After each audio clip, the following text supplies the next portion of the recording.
자, 교재 327페이지에 보시면 급수배관의 시공이라는 게 나와 있습니다. 급수배관의 시공이라는 게 나오는데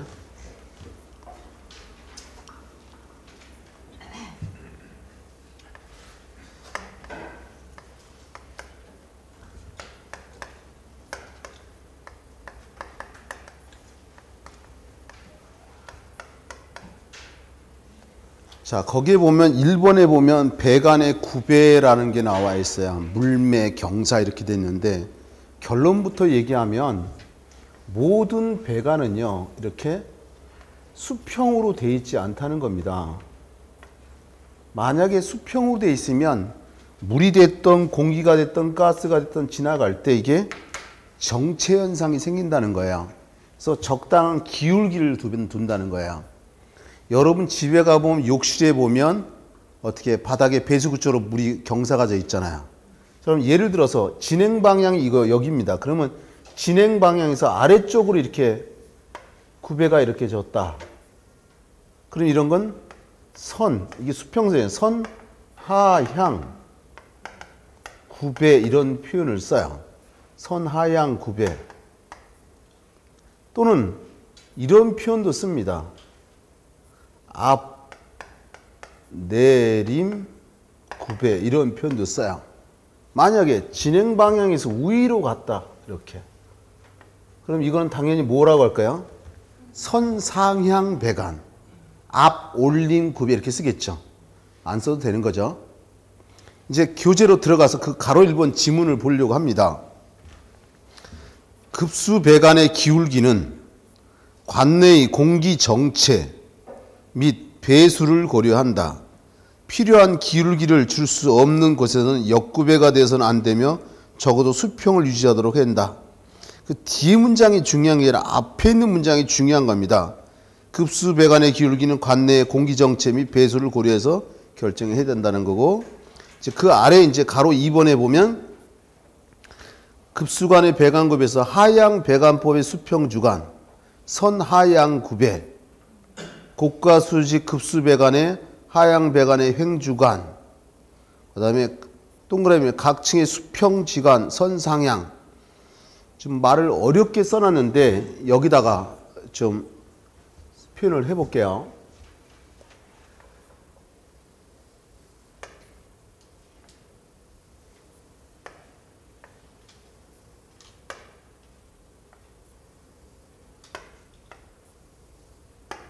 여기에 고가 탱크가 이렇게 있다라고 한번 상상을 해 보시고요.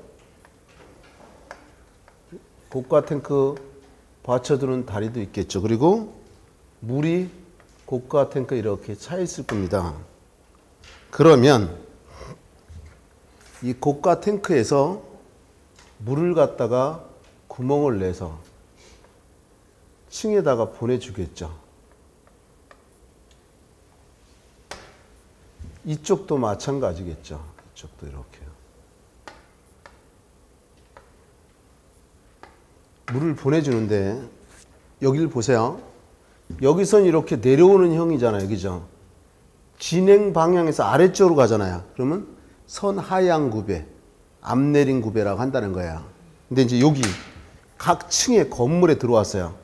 여기가 예를 들어서 수평선이라고 한다면 요 안에서는 여기서는 이렇게 이런 식으로 난 눈에 띄게 경사를 주는 거야. 이렇게 배관을 한다는 거야. 그리고 여기다가 뭐 수도꼭지든 샤워꼭지든 여기다 달아두는 거죠. 그러면 여기 보면 진행 방향이 여기 내려오니까 선하향인데 여기는 이렇게 내려오잖아요. 그럼 여기는 위로 올라갔죠. 맞아요?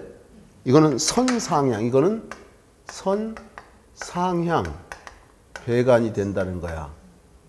여기서는 선하향이지만 왜 그러냐? 이것 때문인 거야. 물만 이동하는 게 아니라 이물질도 같이 이동을 해요. 왜? 예를 들어 밸브를 잠궜다 열었다 되면 쇳가루, 마찰력 때문에 쇳가루가 만들어진다는 거지. 모래 같은 것도 이동할 수 있다는 거야. 그러면 여기서 물은, 여기는 우리가 물을 직접 받아 먹어야 되는데 이렇게 내려가는데 만약에 아래로 돼 있다고 생각해 봐. 그러면 이물질도 같이 내려온다는 거야. 그러면 여기 위로 가면 물만 올라오지 이물질은 이 아래로 내려간다 이런 얘기지. 그래서 각 층에서는 선상향급여, 여기서는 선하향급여 한다는 거야. 이해할 수 있나요? 그 얘기를 그렇게 여러분 층에는 어렵게 써놓은 거야. 거기 급수배관의 배관급여에서. 자, 이제 그 아래 이제 2번에 밸브 얘기가 나옵니다. 밸브. 요 밸브를 갖다가 정리를 좀 해야 되는데, 여기다가 해보겠습니다.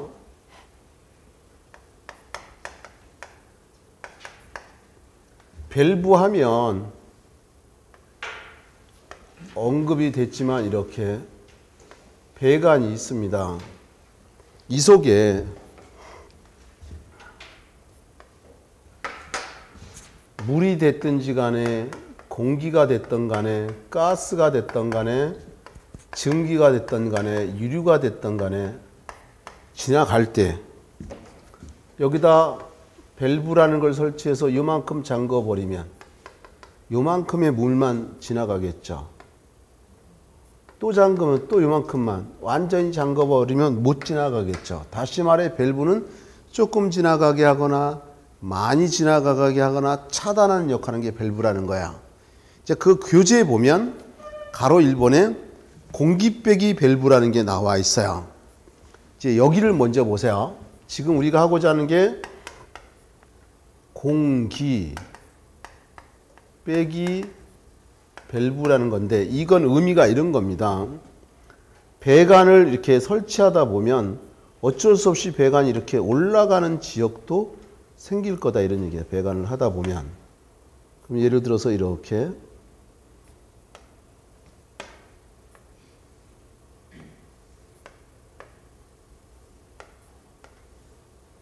이제 여기서 물이 이렇게 진행한다라고 보자고요. 그러면 예를 들어 물만 진행하는 게 아니라 이물질도 모래라든가 세부스로 같이 이동을 할 겁니다. 근데 이렇게 굴곡부가 있으면 공기는 또 공기도 같이 있죠. 공기는 이 위로 가면 공기는 가볍잖아. 그러면 여기에 공기가 차는 거야. 공기가 차면 이 물이 잘 못 지나갈 거 아니에요. 그죠? 구멍이 좁아졌으니까 고혈압처럼. 그래서 여기다가 공기 빼기 밸브라는 걸 두는 겁니다.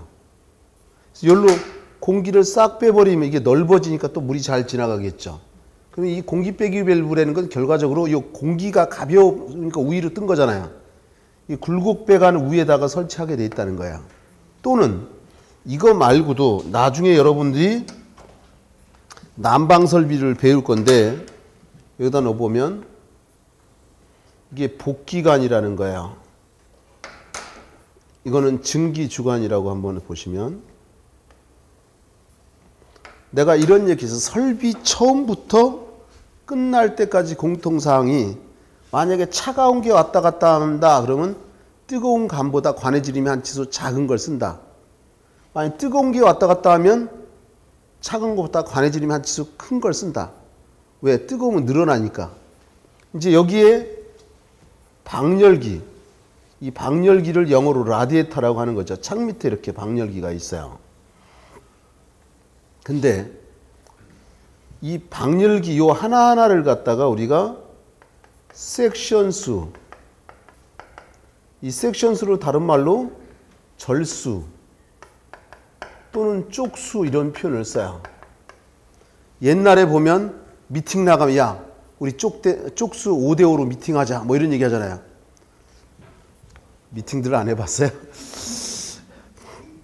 그러면 요거를 연결시켜주는 연결고리가 있습니다. 이걸 니플이라고 하는데요.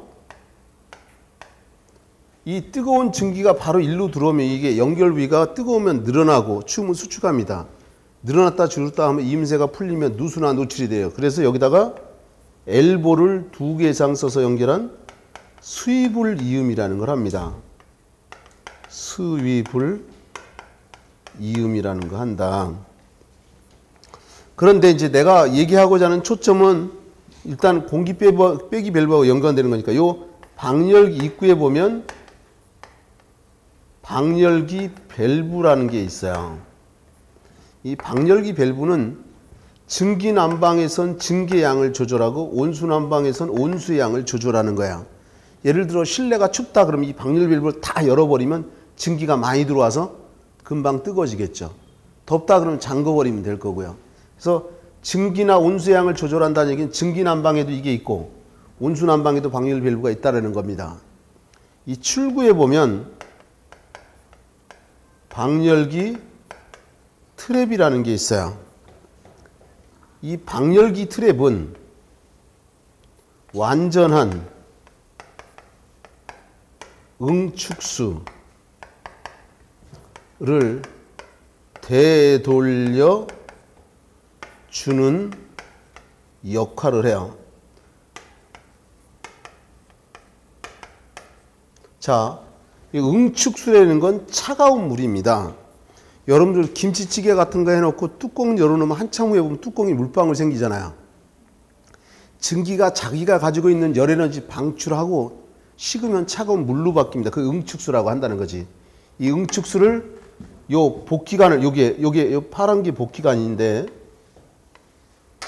여기 방열기 트랩에서 요 복기관을 통해서 보일러실에 되돌려 주죠. 그러면 보일러실에 차가운 물을 다시 증기 만들어 또 보내주고, 이게 방열기 트랩이 증기 난방에만 있기 때문에 증기 트랩, 열동 트랩 이렇게 부른다는 거죠.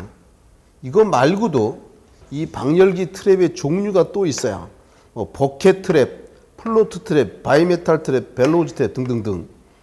그런데 이제 이건 중요해서 나중에 다시 할 거지만 내가 복선을 미리 깐 거고, 이 방열기 안에 증기 난방에다 그러면 증기가 많이 들어와야 많은 열을 방출하죠. 근데 이 중간중간에 이 방열기 중간중간에 공기가 차 있다 이거야. 그럼 공기가 차 있는 만큼 증기가 못 들어가잖아요. 그럼 방열기 능력이 떨어진다 이거지. 그래서 이걸 반을 나눠서 위에 상부 아래 하부라고 해요. 그래서 상부에다가 공기 빼기 밸브라는 걸 설치한다는 거야. 그래서 요 공기 빼기 밸브를 갖다가 왜 상부에 두냐? 만약 요 밑에다 뒀다 그러면 응축수가 보일러로 되돌려서 차가운 물 또 증기로 만들어야 되는데 물이 다 빠져버리면 꽝이잖아. 그래서 상부에 둔다는 거야. 그래서 이 공기 빼기 밸브를 둬서 공기를 빼줘야 어떻게 이 방열기가 자기 역할을 잘 수행할 수 있겠죠. 이것도 내가 얘기하고자 하는 초점이 이것도 상부에 있다는 거지. 공기는 가벼우니까 뜨니까.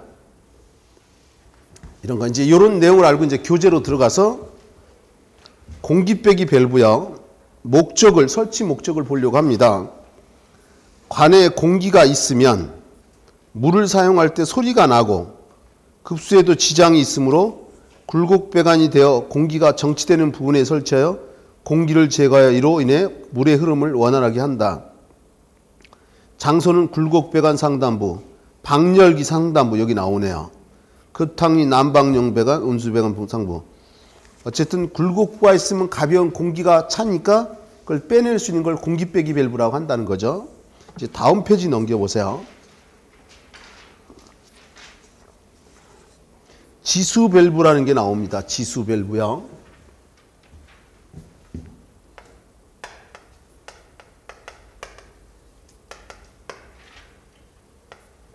지수 밸브라는 게 나오는데 설치 목적을 같이 보려고 합니다.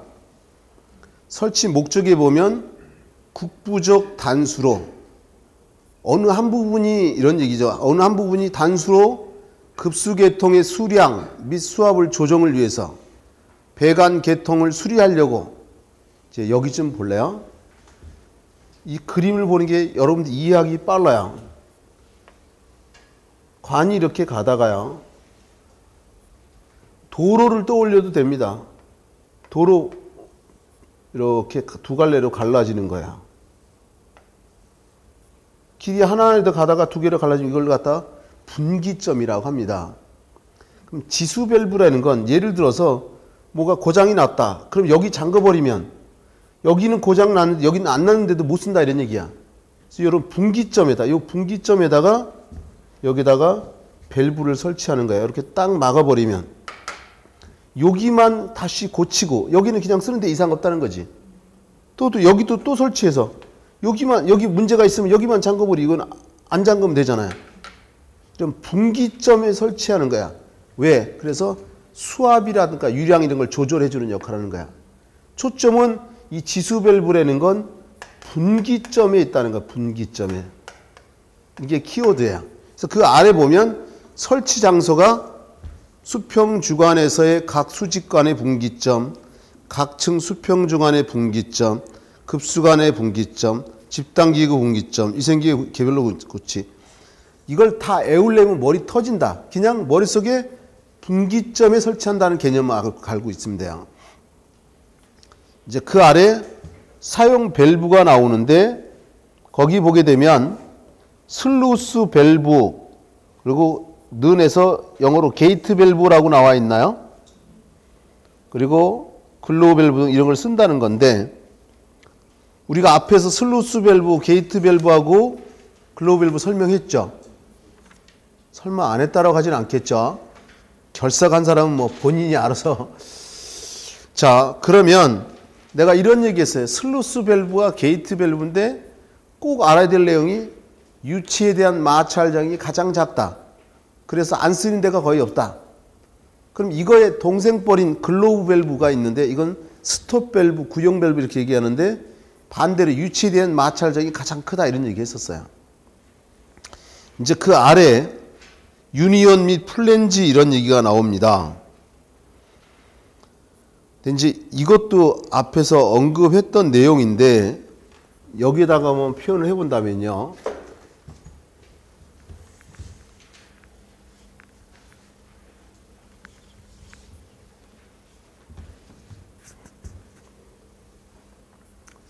자, 여기를 한번 보시면요. 유니온이라는 것은 두 개의 간이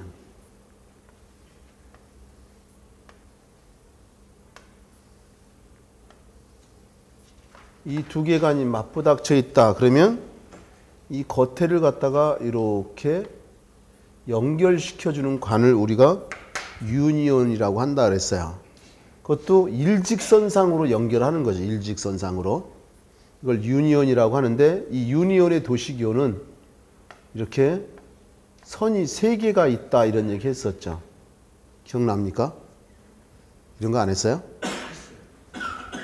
그러면 또 하나는 요 관의 지름이 50mm 이하일 때 이걸 사용한다 이런 얘기 했었어요. 이거 하면서 어떤 얘기도 했었냐면 플랜지 얘기도 했었습니다. 플랜지는 도시기호가 이렇게 해서 두 선이 나와 있습니다. 두 선이. 근데 여기다 표현해 보면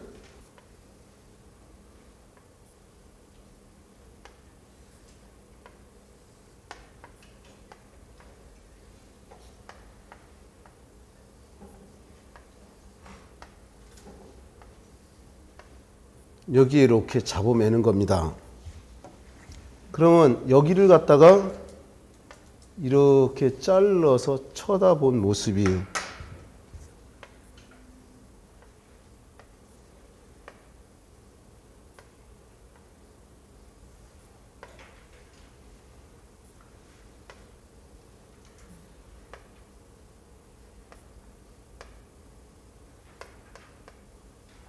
여기를 갖다가 이렇게 잡아맨다 이런 얘기죠. 이것도 일직선으로 연결하는 거죠. 이 도시기호가 다르고 또 요거는 지름이 50mm를 초과했을 경우에 50mm보다 크다 이거죠. 사용한다 이런 얘기 했었어요. 근데 지금 거기서는 유니온하고 플랜지 이 두 가지를 지금 얘기를 한 겁니다. 그림은 내가 보여준 거고. 그래서 그 지문에 보면 수리 교체를 용이하게 하기 위하여 50mm 이하의 작은 관에는 유니온을 설치하고 50mm 이상의 큰 배관에는 플랜지를 쓴다라고 되어 있어요. 다 이해할 수 있을 겁니다. 만약에 배관이 문제가 생기면 이거 뚜껑 열어가지고 이물질 빼려고 다시 또 껴야 될 거다 이런 얘기인 거죠. 그 다음에 이제 그 옆에지 숙격작용이라는 게 있는데 이거 아까 설명했죠. 설마 안 했다고는 안 하죠. 오늘 한 겁니다. 거기다가 별표를 좀 하세요. 습격작용에다 별표. 그리고 여기다가 내가 그림만 넣어서 간단히 언급을 좀 하려고 합니다.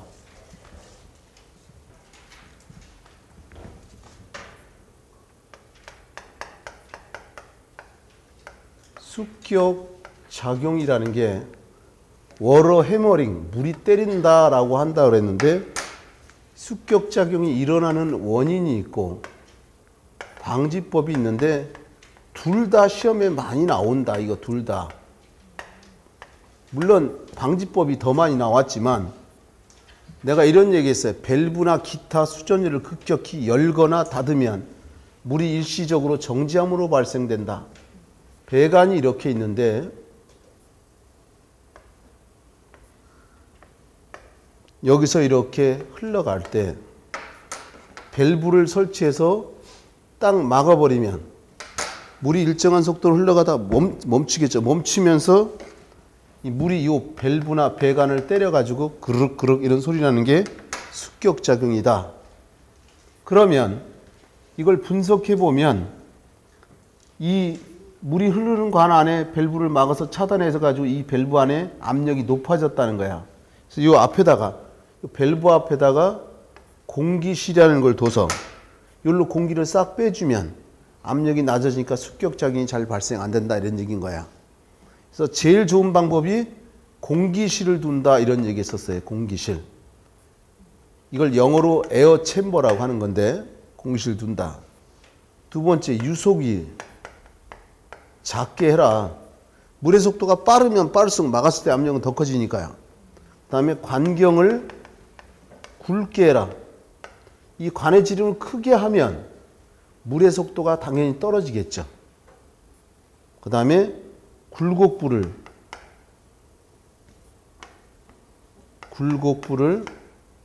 작게 해라. 될 수 있는 한. 굴곡부가 많으면 그만큼 저항이 커지니까 그만큼 습격작이 잘 생기는 거죠. 이런 것들 핵심적인 얘기죠. 이미 이런 내용으로 여러분 교재에 다 등장되어 있는 거다. 필요한 질문 다 설명됐고 그 다음 페이지 넘겨보시면 슬리브라는 게 나옵니다. 슬리브 배관 또는 슬리브 이음 이런 얘기들을 하는데 거기서 지문을 한번 보면요. 바닥이나 벽을 관통하는 배관의 경우 콘크리트를 칠 때 미리 슬리브를 넣고 이 슬리브 속에 관을 통과시켜야 하는 배관이다 라고 되어 있죠. 여기다 표현을 해본다면요. 자, 여기 좀 볼래요? 내가 오늘 1분도 앉았다 그랬어요. 원고 오늘 마감했느냐고. 이제 피로가 누적돼 이제 졸음도 오려고 사인이 오고 나만 힘다 이런 생각하지 말고 열심히 보라는 거야. 자, 설명해 보겠습니다. 슬리브 배관이라는 거야. 슬리브 이음이라는 것도 있고요. 이게 슬리브 배관을 하는 목적이 있어요. 이 목적을 찾아내려고 지금 하는 건데 콘크리트 바닥이나 이런 콘크리트 바닥이나 벽이 이렇게 있을 때 이게 철근 콘크리트라고 해보자고요. 그러면 배관이 이 콘크리트 바닥이나 또는 콘크리트 벽을 관통하는 수가 있다는 거야. 만약에 관통했을 경우에 이 콘크리트하고 이 관이 붙어버리면 어떤 문제가 생기냐면 나중에 여기가 썩으면 빼서 교체하면 되는데 여기는 안 썩고 여기가 썩었어. 그럼 빼서 교체할 때 잘 안 빠진다는 거야. 콘크리트하고 배관이 붙어버려가지고. 그래서 여기에다가 이 배관이 관통되는 데다가 미리 얇은 철판을 이렇게 설치를 하는 거야. 이게 슬리브 배관이라는 건데 입체적으로 보면 이런 거야. 거푸집 공사를 하고요.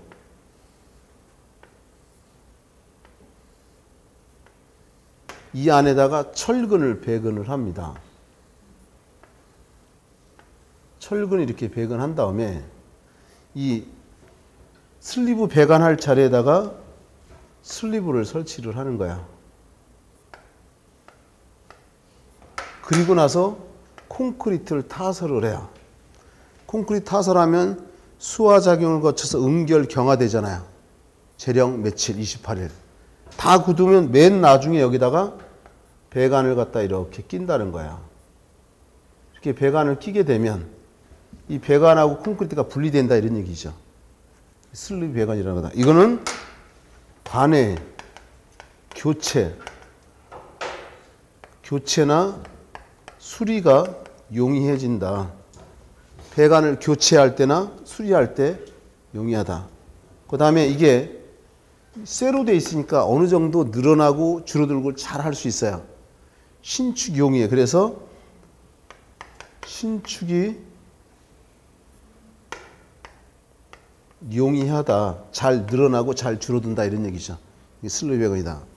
교재로 다시 되돌아가서요. 가로 1번에 슬리브 지문을 봅니다. 바닥이나 벽을 관통하는 배관의 경우 콘크리트를 칠 때 미리 슬리브를 넣고 이 슬리브 속에 관을 통과시키는 배관을 통과시켜 배관을 한다. 이해할 거고요. 그 아래 설치 목적이 관의 신축이나 팽착을 흡수하고 관의 수리 교체가 용이해진다. 이해할 겁니다. 그 다음에 이제 그 아래 크로스 커넥션 현상이라는 게 나옵니다. 크로스 커넥션 현상이 나오는데 그 옆에 지 보면 오염 방지 대책까지. 자, 이거를 여기다가 한번 설명을 해보도록 하겠습니다. 이쪽에다가.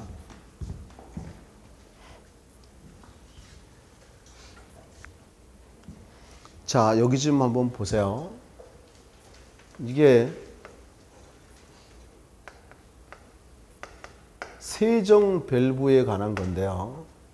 이 세정 밸브를 플러시 밸브라고 하는 거죠. 내가 어떤 그림을 그렸었냐면 이런 그림을 그렸었어요.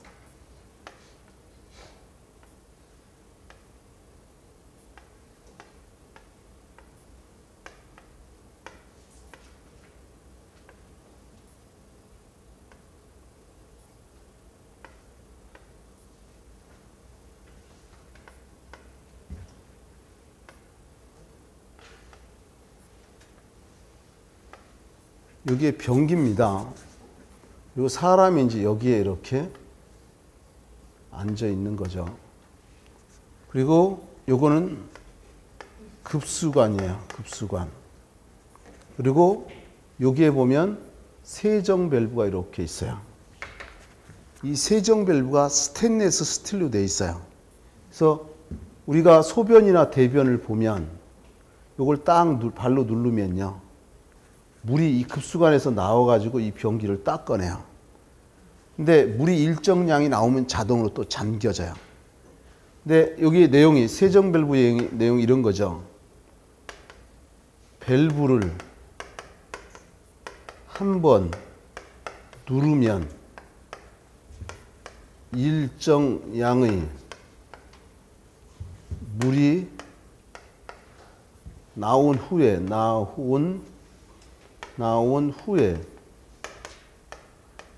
자동으로 잠겨진다.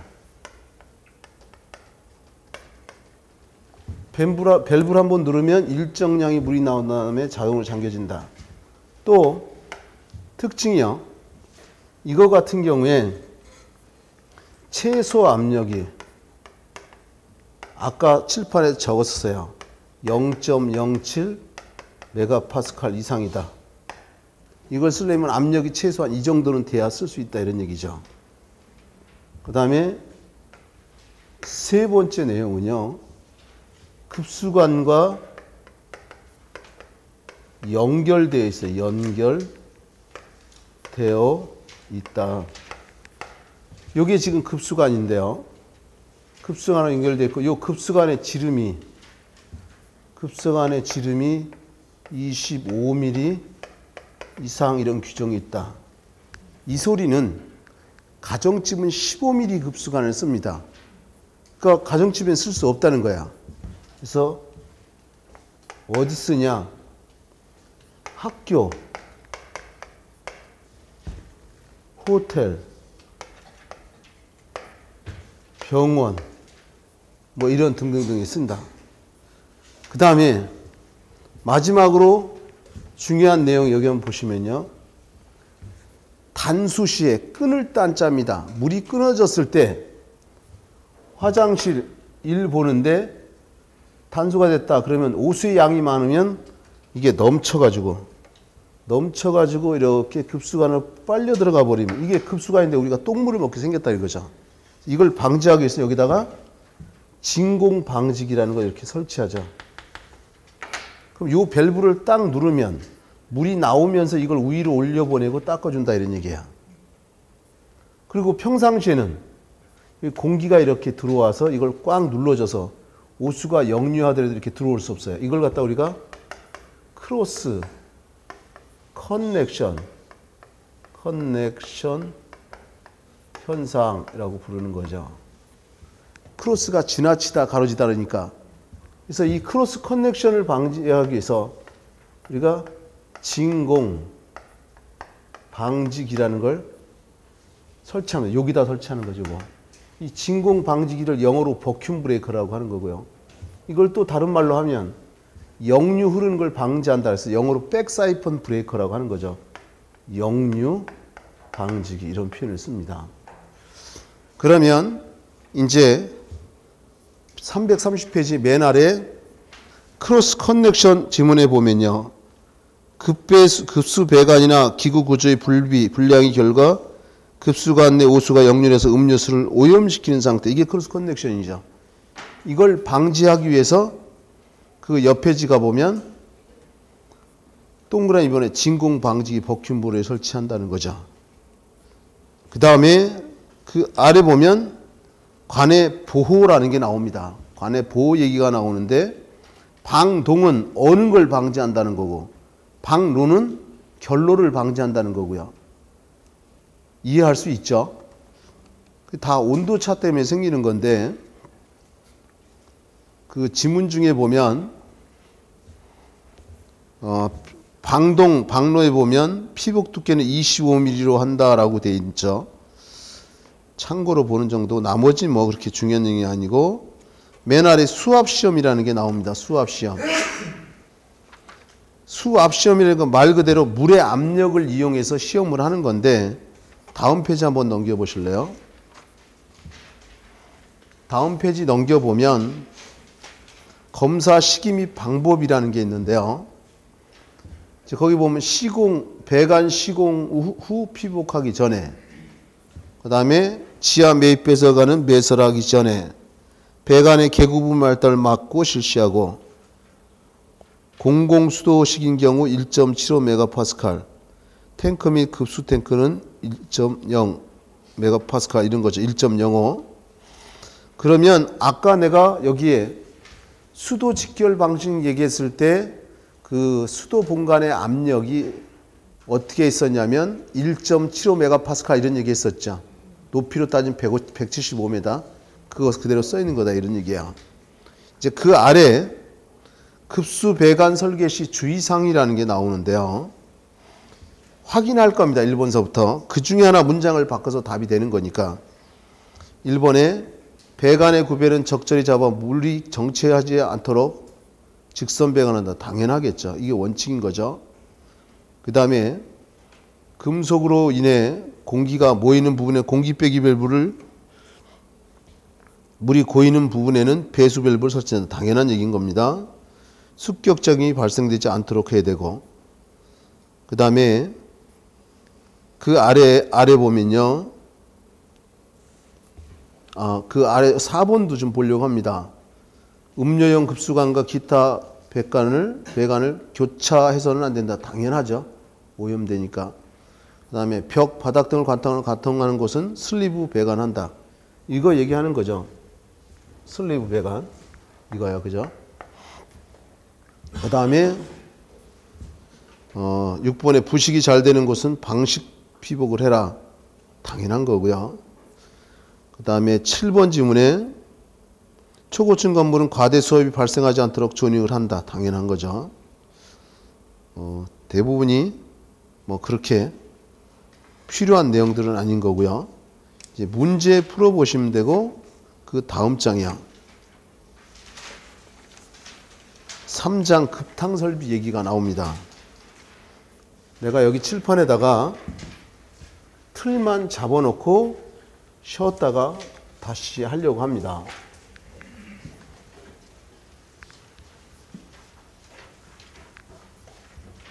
자, 여기다가 해보도록 하겠습니다.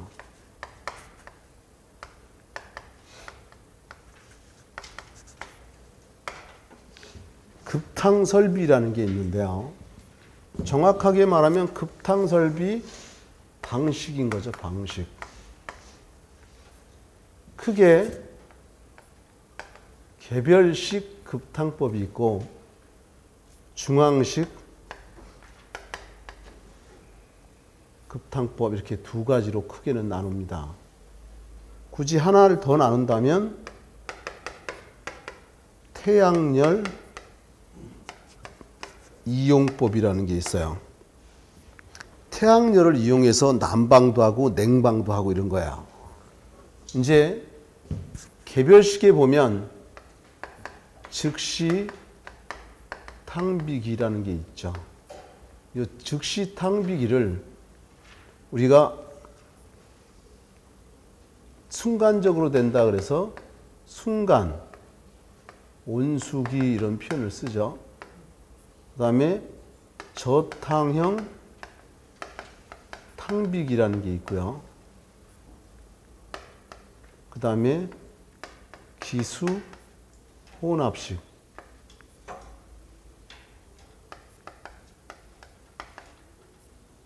이렇게 세 가지로 구분되고, 이 중에서 여러분이 눈여겨봐야 될 거는 기수혼합식을 눈여겨봐야 됩니다. 그 다음에 중앙식에 보면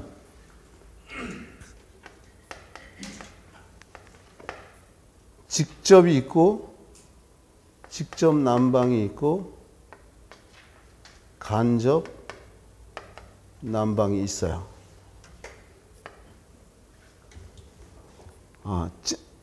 말을 잘못 썼어요.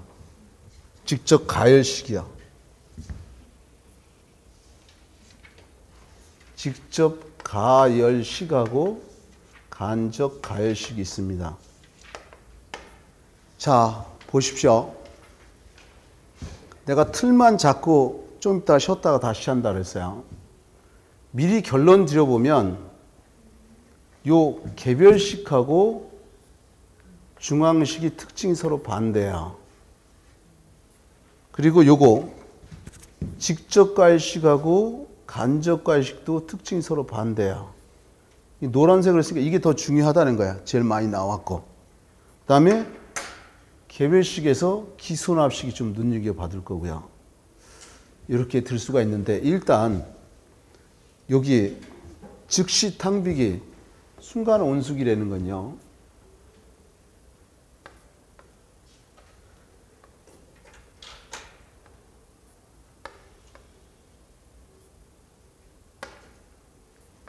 여기에 가스 버너가 있는 거고, 이 아래 이렇게 연결해서 보면 LPG 가스통이 이렇게 있어요.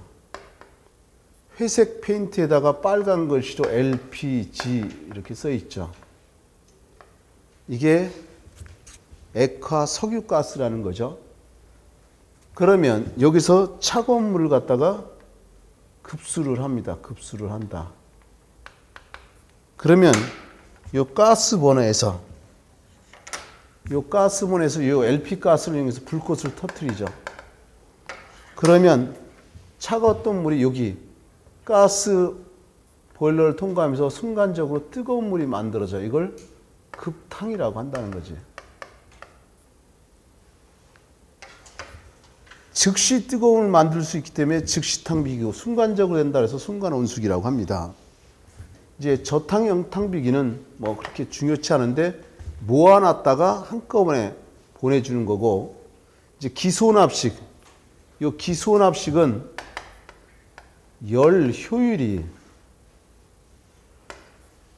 100%에 가까워요. 지금 그림을 넣어보면요. 지금 이해를 돕기 위해서 그림을 넣어본다면 이게 팽창 탱크라는 게 있어요.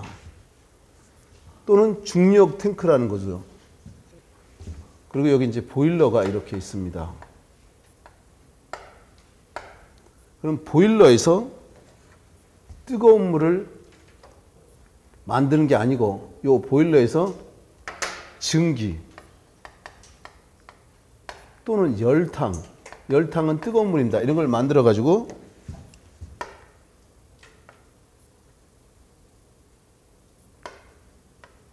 이렇게 팽창 탱크에 보내주면 여기 있던 물이 어느 정도 뜨거워지겠죠. 뜨거워지면 필요한 장소에다가 보내준다 이거예요. 뜨거운 물을. 그렇다면은 이게 여기에다가 증기나 열탕을 갖다 직접 넣어주는 겁니다. 여기는 팽창 탱크인데 차가운 물이 들어가 있어요. 차가운 물에다 뜨거운 증기를 갖다가 직접 넣어주니까 열 효율이 100%에 가깝다는 거야. 근데 단점은 소음이 크다는 거야. 여기다 쓸까요? 소음이 크다. 차가운 물에다가 뜨거운 증기를 넣으니까 칙칙 이런 소리가 난다는 거야. 소음이 크다는 게 단점이다. 그래서 소음을 줄이기 위해서 스팀 사이렌서라는 걸 설치합니다. 여기에 이렇게 스팀 사이렌서라는 걸 설치한다. 그러면 이게 일종의 소음기다. 소음기. 영화 같은 데 보면 암살자가 어떻게 해요? 그 곤충 앞에 두툼한 거 끼고 쏘잖아요. 소리 안 나게. 그게 소음기입니다. 그래서 여기서 이제 차가운 물에다 뜨거운 증기를 집어넣으면 여기 있던 물이 뜨거워지겠죠. 그럼 필요한 것에 보내준다. 이게 기수온압식이라는 거죠. 그 다음에 이제 중앙식에 보면 직접갈식, 간접갈식이 있는데 일단 이 두 가지 얘기를 좀 먼저 하려고 합니다. 이 개별식은 급탕 규모가 작은 곳에서 손쉽게 고온의 물을 얻고자 할 때 쓰는 거고요. 이 중앙식은 지하실 같은 곳에 급탕 장치를 해놓고 긴 배관을 통해서 필요한 장소에 뜨거운 걸 보내주는 거다 이거지. 이게 중앙식이야. 그러면 내가 무슨 얘기 하려고 이 얘기를 했냐면 이거 개별식은 요 우리 강실만 뜨거운 물이 나오게 하고 싶어. 요 우리 강실 한쪽 귀퉁에다가 급탕 장치에서 요 강실만 뜨겁게 물이 나오게끔 하는 게 개별식이다 이런 얘기지. 그러면 급탕 규모가 작은 곳에서 손쉽게 고온의 물을 얻을 수 있다는 얘기가 있고 또 하나는 또 뭐가 있냐면 이제 이 개별식 같은 경우 이 강실 한쪽 귀퉁에다 급탕 장치를 해야 되니까 우리 눈에 보이잖아요. 미관상 좋지 않아요. 이해할 수 있겠죠. 대신에 이 배관의 길이가 짧죠. 이 강실만 쓰니까 배관의 길이가 짧으니까 설비비가 싸다 이런 뜻인 거죠. 이런 특징들을 가지고 있다. 중앙식은요. 지하실 같은 곳에 급탕 장치 한다는 거야. 그래서 긴 배관을 통해서 필요한 곳에 다 보내주는 거죠. 이게 중앙식인데 당연히 개별식보다 돈이 많이 들어가겠죠. 당연한 거 아닙니까? 대신에 우리 눈에 안 보이잖아. 미관상 좋아요. 지하실 같은 데 넣어놓으니까. 이해할 수 있겠죠. 뭐 이런 정도 기억하시면 되죠. 뭐 이제 직접갈식 여기다가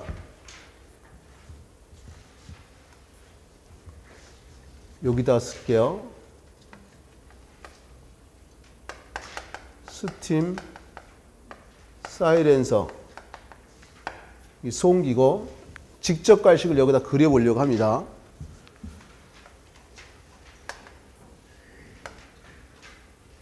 이게 팽창 탱크입니다. 이게 팽창 탱크고 이게 급탕용 보일러입니다. 급탕용 보일러다. 그렇다면 이 팽창 탱크에서 차가운 물을 급수를 합니다. 그러면 뜨거운 물을 만들어서 이 옆에 보면 이것도 지울게 이쪽에 쓰고 저탕조라는 걸 이렇게 만들어 둬요. 이게 저탕조다. 낮은 곳에 있는 뜨거운 물탱크 이런 건데, 그럼 요 급탕용 보일러에서 뜨거운 물 직접 만들어서 저탕조에다 보내주는 겁니다. 이렇게. 그러면 요 저탕조에서 필요한 곳에다가 보내주죠. 예를 든다면 목욕탕, 주방 다 될 수 있겠죠. 사용하고 남는 건 다시 되돌려줘야 되겠죠. 이런 식으로. 그 다음에 요 급탕 수직 주관 끝을 연결해서 팽창 탱크에 자유개방하는 관이 하나 있어요. 요 물탱크를 우리가 팽창 수조 또는 팽창 탱크 이렇게 많이 부릅니다. 또는 중력 탱크 이렇게 부르고, 요거는 요 파선은 팽창관이에요. 팽창관. 모든 물질은 뜨거우면 늘어나고 추우면 수축을 합니다. 늘어났다 줄었다 하면 이음새가 풀리니까 여기에 늘어나는 물은 여기로 해서 빠져나가라 이거죠. 일종의 안정관의 역할을 한다 이런 얘기인 겁니다. 이런 게 직접 가열식인데 그 목적이 보일러에서 뜨거운 물을 직접 가열하기 때문에 직접 가열식이다. 특징은 내가 설비 처음부터 끝날 때까지 공통상이라 했어요. 요 급수관이나 복기관은 차가운 게 왔다 갔다 하니까 이거는 증기도 저기 왔다 갔다 할 수 있고 온수도 왔다 갔다 할 수 있는데 중요한 건 이건 뜨거운 게 왔다 갔다 하는 거야. 그러면 요거 급수관이나 복기관보다 관의 지름이 한 치수 큰 거 쓴다 이런 얘기죠. 거꾸로 얘기하면 급수관이나 복기관은 급탕조건보다 한 치수 작은 거 쓴다는 얘기죠. 뭐 요 정도 하시면 될 것 같고, 그 다음에 이제 간접가열식이야. 간접가열식은 여기다 넣은다면요, 여기에 물이 이렇게 담겨져 있고요.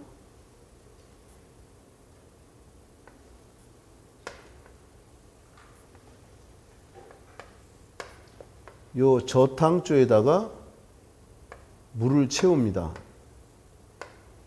저탕조에다 물을 채운 다음에 그다음에 여기서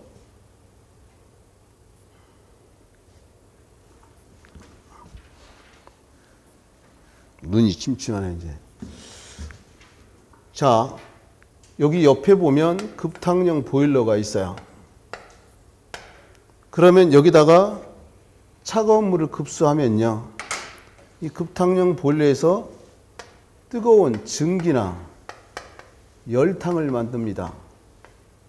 그래서 요 저탕조에다가 이렇게 해서 집어넣어줘요. 지금 여기 있던 물은 차가운 물입니다. 차가운 물을 갖다가 여기다 넣어주면 요 꼬불꼬불한 게 가열 코일이에요.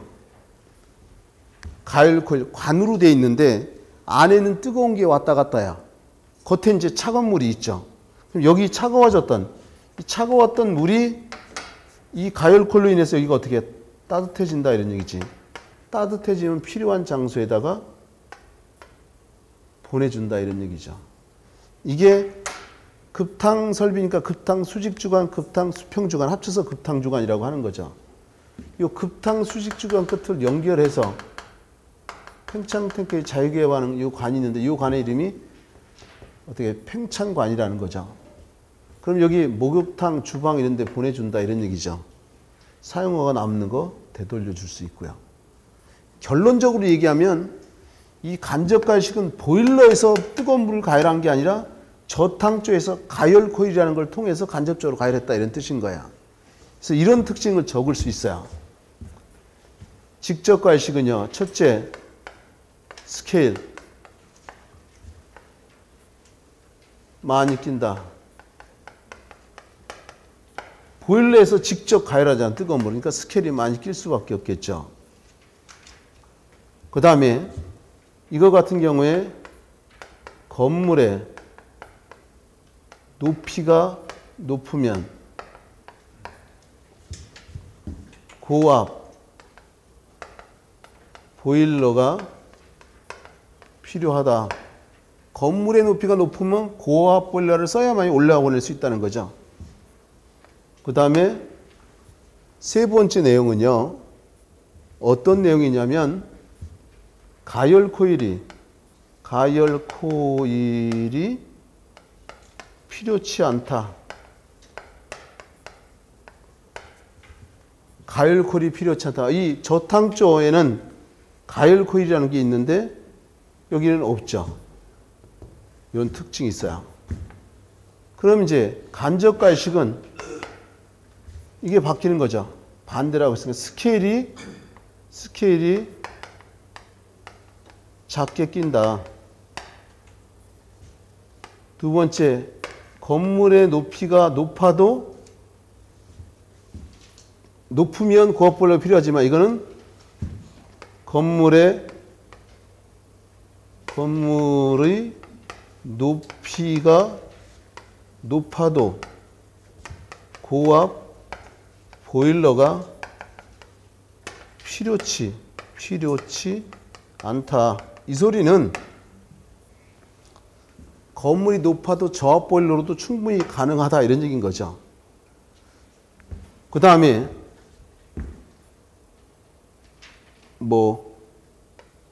증기 보일러를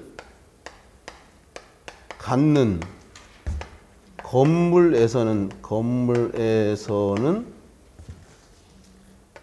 급탕용 보일러를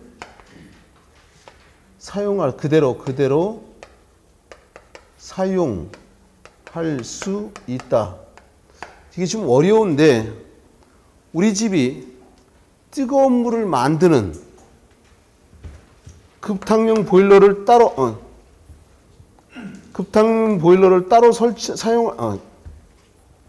말을 잘못했네. 급탕용 보일러를 따로 설치할 필요가 없다 이런 얘기야. 내가 자문할때 몽롱해서 말을 잘못 써놨어요. 우리 집이 만약에 증기 보일러를 사용하는 집이야. 그럼 뜨거운 물을 만들기 위해서 급탕 장치를 할 필요 없이 그 증기 보일러를 그대로 사용할 수 있다는 거야. 그래서 급탕용 보일러를 따로 설치할 필요가 없다는 거죠. 이런 것들이 특징입니다. 이 태양열 이용법은 잠깐 소개만 하고 쉬었다가 다시 갈 거야. 예를 든다면 이런 거예요.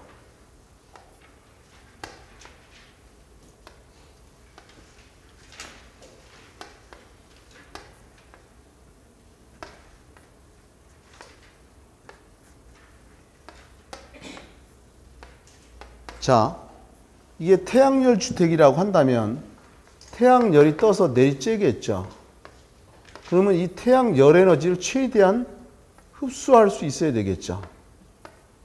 이걸 갖다가 우리가 뭐라고 하냐면 지별판,